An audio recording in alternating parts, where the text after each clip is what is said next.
जय श्री कृष्णा, राधे राधे। आइए सफला एकादशी की व्रत कथा का श्रवण करते हैं। पौष मास की इस एकादशी को भगवान विष्णु के अच्युत्य रूप नारायण की पूजा की जाती है। पूजा में आप भगवान विष्णु की प्रतिमा का प्रयोग करें अथवा कृष्ण जी के विग्रह का, इससे कोई अंतर नहीं पड़ने वाला, क्योंकि दोनों ही रूप एक ही है और साक्षात परब्रह्म है। इस व्रत को करने से समस्त कार्यों में निस्संदेह सफलता मिलती है, इसीलिए इसका नाम सफला एकादशी है। युधिष्ठिर ने प्रश्न किया, हे मधुसूदन, पौष कृष्ण एकादशी का नाम क्या है? इस दिन किस देवता की पूजा की जाती है, ये मुझे विस्तार से कहिए।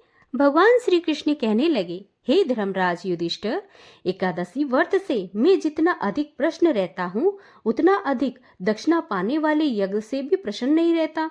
अतः इसे अत्यंत भक्ति व श्रद्धा से युक्त होकर, हे राजन, अब मैं तुम्हें द्वादशी युक्त पौष कृष्ण एकादशी का महात्म्य कहता हूँ, सो ध्यान पूर्वक सुनो।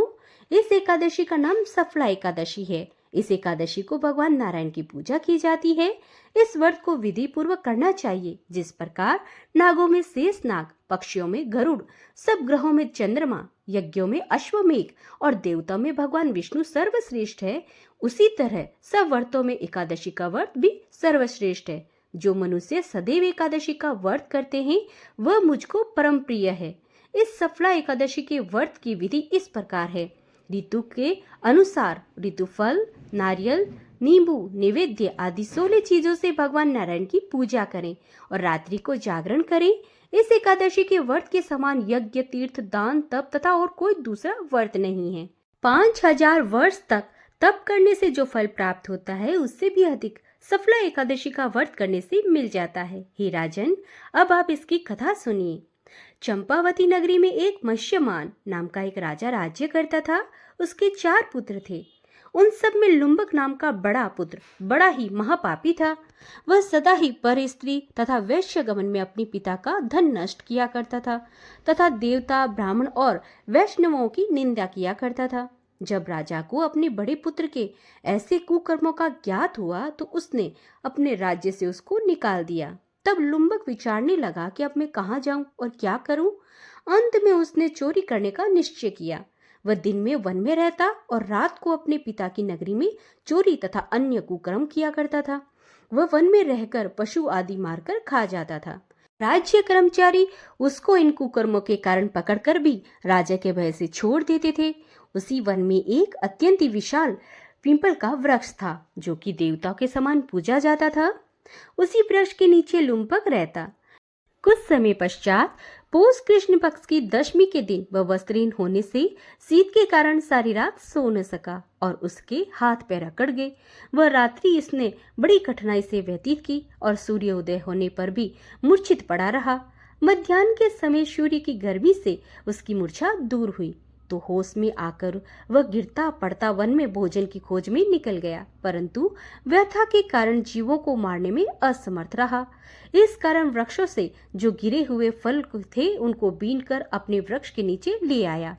उस समय तक सूर्य भगवान अस्त हो चुके थे, अतः उसने उन फलों को पीपल के वृक्ष के नीचे लाकर रख दिया और रोकर कहने लगा कि हे भगवान, यह सब फल आपके ही अर्पण हैं, आप ही इनसे तृप्त होइए। उस रात्रि को दुख के मारे उसे नींद भी नहीं आई।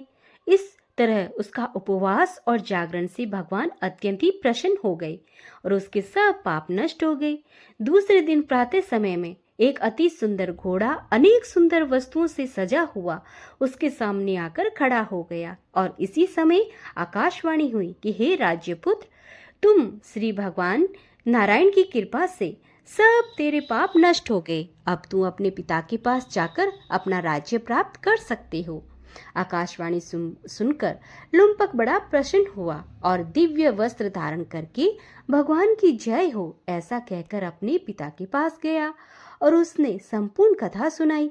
कथा सुनकर उसके पिता ने बड़ी प्रसन्नता के साथ उसे समस्त राज्य का भार सौंपकर वन को प्रस्थान कर लिया।